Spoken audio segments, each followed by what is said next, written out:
down about 6%. You did speak with the CEO, whom you greatly admire. I do. We all know that. What did he say? Let me start by saying this. I noticed this. He's extraordinarily happy. Okay, and I want you to remember 3 years ago when he was pretty angry at some analysts. You remember that? Yeah, like he was really angry. He was not happy. What's he happy about? Cash flow, Scott. Free cash flow. All right, he's got gobs of it. I'm not kidding. He $930 million of free cash flow in the first half of the year, likely to go higher in the second half of the year. The estimate is for $2.5 billion. This is the analyst estimate. $2.5 billion of free cash flow this year against an $8 billion market cap. That's a 30% free cash flow yield. Now, what we talked about is where's that coming from? It's coming from automotive, like me, and he's talking to the automotive OEMs themselves, all of them, Stellantis, Ford, Nissan, you name it. He's talking to all of them. They have pent-up demand. I know that's a question you and I have discussed. The demand is there, again, because of the age of cars on the fleet. 50% of his business is automotive. He's about to renegotiate contracts, probably, likely, very likely at higher prices than in the... Slow down, Weiss. Let me finish. Probably at higher prices than are current. So what you've got here is CapEx is going down. He's done with all the cleanup that he had to do when he bought ArcelorMittal and AK Steel a couple of years ago. Okay. And he's just reaping the rewards of cash flow. That's why he's happy. And you know what, Scott? So am I. Well, why? Why is the stock down? Yeah. Why is the stock down? What is this? Very what is simple. The very market simple. Not realizing in the story you and he tell? Because the market sometimes takes a couple of days to actually look under the hood. And here's what the details are. It's a headline miss on earnings. You know why it's a headline earnings miss? Because they had to take an accounting hit for the debt that they bought back early at a discount. That's the way it works. I'm not a CPA. That's the way it works. I know, but this is not a couple of days to figure it out, right? The stock's down 45% in 3 months.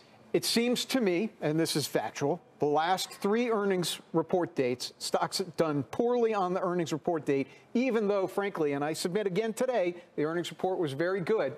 Takes a couple of days for people to realize what they're looking at. All right. Doesn't take me that long. It obviously wouldn't be a show if you and Weiss didn't argue about something when you're on together. Weiss, is he going to call me bourgeois again? I don't know what he's going to call you, but I don't know if Weiss, that was your voice, piping in when Jimmy was talking, or if you were, doing something else or what. But you want to take issue with this? Yeah, that was my voice. I was supposed to nod to the producer instead of speak, so I apologize. Jimmy yelled at you anyway. He yelled at you anyway, so I don't know if you heard that. Yeah, she did. Look, I know Jim's a little worked up because somebody else got to name Payne Capital before he did. But here's what I'd say on Cleveland Cliffs. I actually agree that the CEO is phenomenal. I agree he's done a tremendous job. But every stock has a moment in time where it works or it doesn't, and it's longer than a moment, so I'm exaggerating.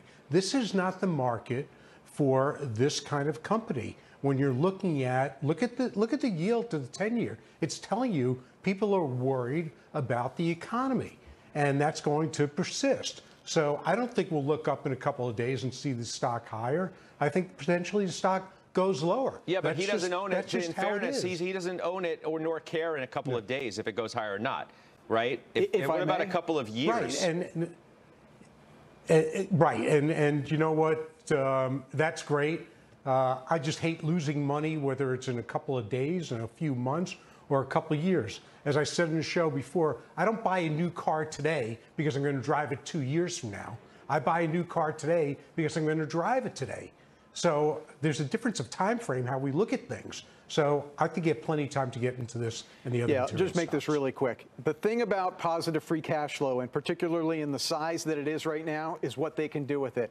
Their debt level is now down to 1 times EBITDA, which is insanely low. They're going to buy back more debt, and they're going to buy back. Slow down. They're going to buy down. They're going to buy back shares opportunistically. So if you're right, Steve, maybe you are. If you're right and the shares go down further, they're going to be buying back shares. This is the beauty of when you have gobs of free cash flow. You seem so angry, Steve. You should talk to Lorenzo. No, I'm not angry at all. You'll be happy again. I love being on with you, Jim. I love being with you. You're almost one of my most liked people. Look, it doesn't matter. That's not what's going to drive it. They've had free cash flow. There's nothing new to the story. And yes, you could buy back stock, and hopefully that supports the price. But they can't compete with the overall market and with the sentiment that's in the market. You know what he's I just don't believe you own such economically sensitive companies I'm going to wrap it up. in declining environments. I'm going to wrap it up. You know what he's going to do? You know what he's going to do. going to end up buying the stock, and then, like he did before. And then selling it the next day I'm on the show. Like he did I sold it at 20. Like you know what? With Boeing, he bought it just so he could sell it when today. I sold it.